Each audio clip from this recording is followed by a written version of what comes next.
You're all set here? Excuse me? Are you all set here? Well, yeah, there's nothing else obviously you can help me out with at this point. So you're all set. So you're going to go to IA right now, correct? Yeah, I'll be there. All right. I'm going to be going. Okay. I'm going to be going. Okay.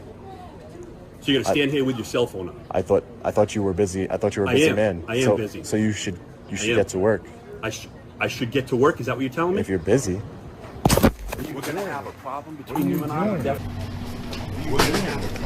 You don't do it interfering. His body camera's on. His body camera's on. Stop. He has his body camera on. I don't care. Stop, I don't man. care.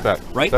This is private property. Okay? I'm not doing anything. You're not going to I will get videotape off. me and I'll have get an off of attitude it. with me. I'll get But off I'm going of to it. tell you what Where's your right phone? now, I'll dude. get off of it. I'm not Stop. the one. All right. Okay? I gave you the information trying you to make a needed, complaint, that's it. and I gave you your outlet. Right? I'm You were going. giving your I outlet. said I No, was you wanted to going. stand there and hold your cell phone in my face. I Is wasn't what in you your wanted to face. do. Yes, I you wasn't do. in your Take your face. cell phone and go and make your complaint. Okay?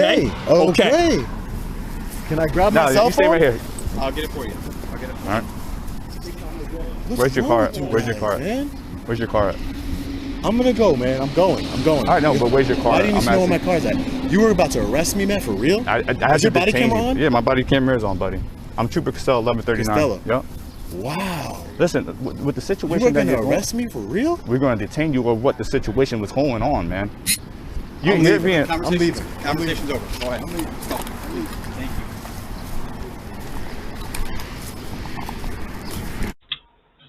you. Hello, everyone. Thanks for tuning in. So this is just a bit of an update regarding the complaints that I submitted to the Connecticut State Police that were covered up, the details of which were lied about by Sgt O'Donnell to help cover up for the bad troopers. Just a quick little background, this private investigator, Matthew McCansick, and his son were caught harassing me. The son admitted to it. The Connecticut State Police helped cover it up, lied to me about their identity, yada, yada. Pretty standard, cop procedure here, covering for criminals because they're their friends. We know how that works. So then I submitted all of this after she was caught, and this is a little more background, some interesting details here. I submitted all of this after she was caught lying on the report, which is a crime. I submitted everything to everyone in the Connecticut state government, from the governor to the attorney general to the entire General Assembly. No one responded. I sent it 2 or 3 times. Then finally this guy here, Congressman Dan Champagne, decided that he was going to block me. Now this is the guy that represents the town, my hometown, where I lived when all of this happened. That's how corrupt this guy is. This may be a violation of my First Amendment rights because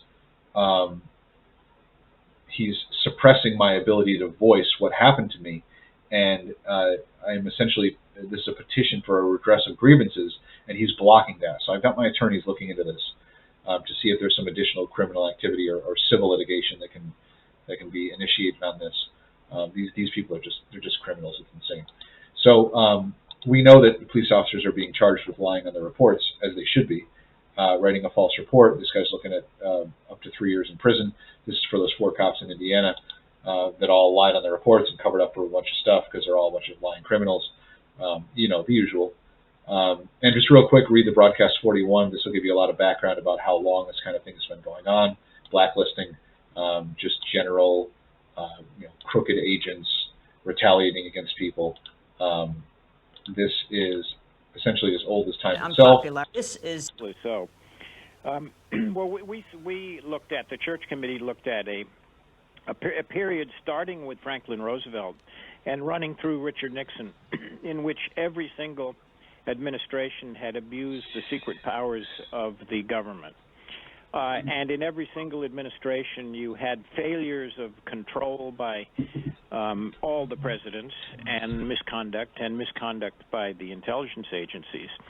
So what we brought out was a comprehensive showing that under all the administrations, 6 different administrations, both Republican and Democrat, there were misuses of power.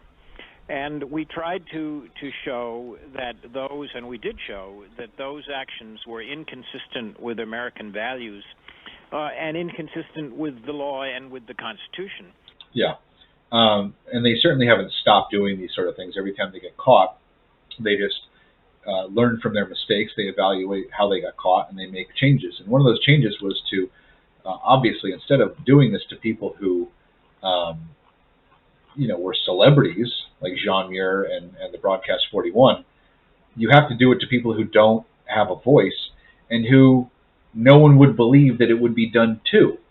So instead of focusing your efforts on 41 broadcasters and claiming they're communists, today what they would do is claim you were a cop hater and then use that as a justification to, do all of these horrific things to you. Instead of focusing on 41 people, you need to focus on 41,000 people or 4,100 people. Spread it out, and you can have the same. You can affect society, because that's really what this is social control. That's really what all, so many laws are unjust. They're social control. The failed war on drugs is designed to, fill up the private prison system with nonviolent people and take away their voting rights. This is all about social control. Everything that the police do is social control. Everything they do that doesn't look like social control is just to keep up appearances. But we know that now.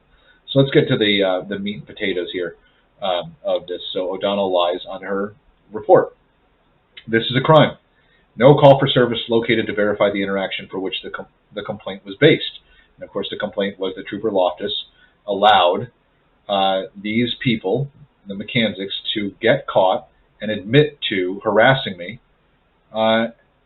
And he even said in his report, now this is the one she says doesn't exist. No CFS located. The CFS call for service is 1200-392-876. This is the exact date and time when I told her it was. This is 0394. This is Trooper Loftus's badge number. We can confirm that right here. Loftus Justin 0394. This was the date, time, location.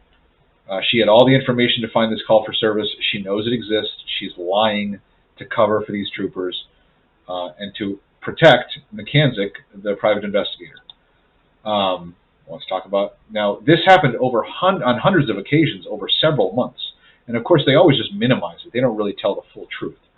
But of course, did I file the complaint? Well, Trooper Loftus lied to me about these people's identity. He said it was just kids playing a game. Now that part, I suppose, might be true, and that this guy said he doesn't know anybody that lives there, that it was just a game. Well, first off, they're not kids. This guy is in his 20s at this time. He's the son of a private investigator, and this is politically motivated. They're doing this because I'm an outspoken opponent of the failed drug war, mass incarceration. So these dirty private investigators and his slimy offspring here decided that they were going to retaliate against me, quite possibly because they were asked to do so by troopers at Troop C, who would then later cover up for them, which is how this works. Even Loftus explained that if it should continue, I would apply for arrest warrants, which means that what this guy just admitted to was an arrestable offense. So Loftus refused to charge him with the crime. I asked him, I said, well, can I have the report? There is no report. I said, well, what are their names? Well, I'm not going to tell you that, because he was covering from them. So my complaint was that he allowed admitted criminals to get away with it. And of course, I filed all these complaints after then somebody, gee, I wonder who, started throwing poisoned dog food onto my lawn, poisoned my dog 3 times, almost killing her and running up $1,400 worth of vet bills. Because that's what the police do, is they cover for criminals even when they poison helpless animals. So she lied. No call for service located. We know that's a lie because we have the call for service right here. She goes on to tell numerous other lies, which are bizarre. And you know, you've seen enough in the video. If you got somewhere to go, I get it. But if you want to laugh here, I believe me, obtained Trooper Loftus' name from a newspaper article that indicated Loftus arrested my neighbor for speeding. This is the neighbor he alleges to be harassing him. I attached the link. She even admits to it. This is the article right here. A couple of things. I didn't allege that he was harassing me. He was caught, and his son admitted to it right here on the call for service that she claims doesn't exist. I swear to God, you can't make this stuff up. These people lie so much, I don't even think they hear it anymore. Every word out of their mouth is a lie. So this is the newspaper article that she is referring to, the one that I linked to her. It's less than a page if you remove the Hitlermobile here. It doesn't mention any trooper's name at all. It doesn't have Loftus's name. And the neighbor wasn't arrested for speeding. He was arrested for reckless driving, disobeying the signal of an officer, which means running from the police. When they turn the lights on and you don't stop, that's what this is. He didn't stop. He ran the stop sign trying to get away. and of course driving under the influence, because he was driving erratically at 95 miles an hour with bloodshot eyes and a smell of alcohol on him. He was drunk, crazy drunk. They don't have the blood alcohol level. I like when they put that number up. It shows like just how drunk he was. And of course, this is 2 months before my dog was poisoned for the first time. Now, of course, I linked this article. Those are 4 lies she just told, right in one little chunk right here. It's hilarious, except extremely consequential. So I gave her a link to this article to try to help her understand the concept here, that not only was this guy caught harassing me and his son admitted to it, but he is clearly a reckless criminal. And this was just 2 months before my dog was poisoned for the first time. Now, I don't know if this guy did it or not, but when he was caught and his son admitted, he was caught by numerous witnesses, like all of my tenants, because, he was harassing me and my tenants. We all lived in the same big house together.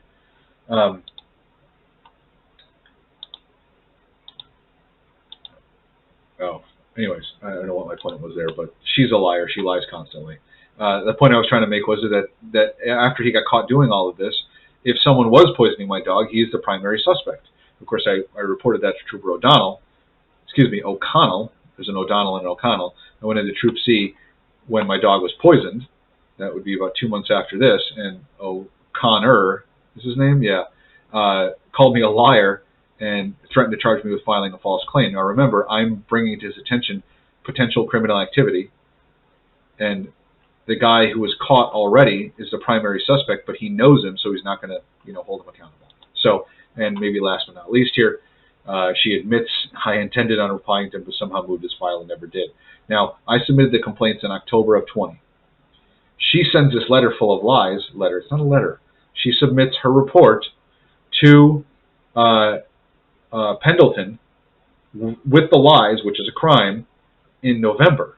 And then she ignores my emails for almost 3 months.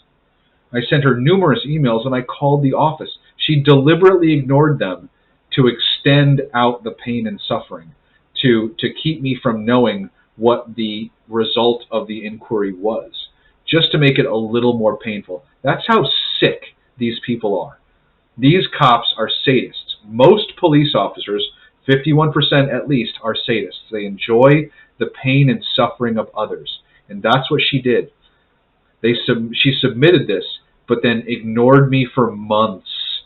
And this guy, Pendleton, doesn't get back to me until the 16th of February. It's over 2.5 months later, just to stretch out the pain and suffering. They're not just liars. They're not just criminals. They're sadists that enjoy watching people squirm. I hadn't been through enough, and they had to make it even worse. That's how sick these people are. Connecticut State Police, this is what you get. I think the state motto in Connecticut is delay, deny, hope the citizen dies.